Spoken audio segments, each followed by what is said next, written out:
Hello, exercise for injuries. Paul Mend here. Good morning, good afternoon, good evening, wherever you're watching from. Glad to be with you here. Today, we're going to talk a little bit about New Year's resolutions, why they're not sticking, and if you need them to stick, what you can do to get back on track in case you've fallen off the bandwagon already. And maybe you're had some things like, I want to release 10 pounds, or I want to quit smoking, or I want to quit drinking, or I want to eat healthier, or I want to read more books, whatever that looks like in your world. If you're sticking with it, awesome job. And we know that there's a few ways that that is going to happen, right? So how do we make it stick? Well, one of the most powerful ways is to have a significant why.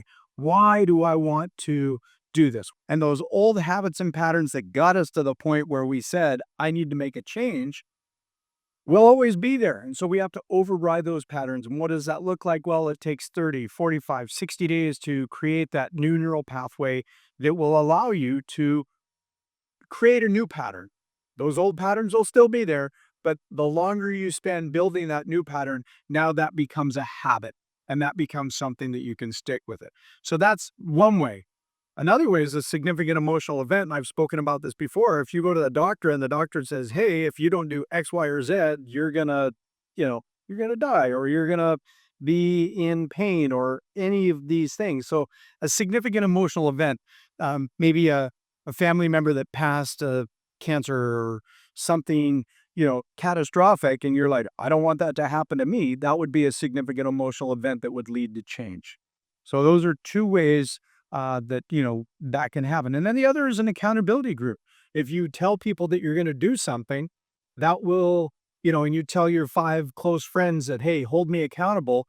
Now, all of a sudden, it's not just you that you're, those habits and patterns, but you're like, oh, you know what? If I don't do this, those guys are going to call me out on it.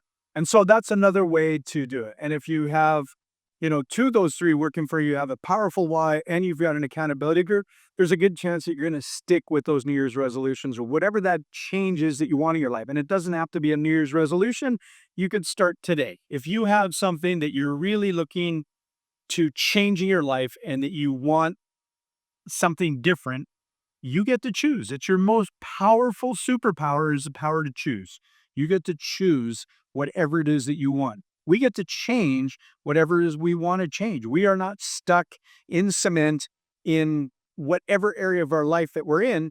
We always can change what we're doing. So really take a look at what it is that you want to change, and then how do we make that change happen? So I just mentioned those again. Have a powerful why. Maybe it's your children, or your grandchildren, or your partner. My grandma's motto was, a lot of living to do. She's no longer with us, but she did make it to 102, so she did a lot of living. So, really create that mantra, create that vision of who you want to be, and make that change and make it happen. So for now, have a great rest of your week.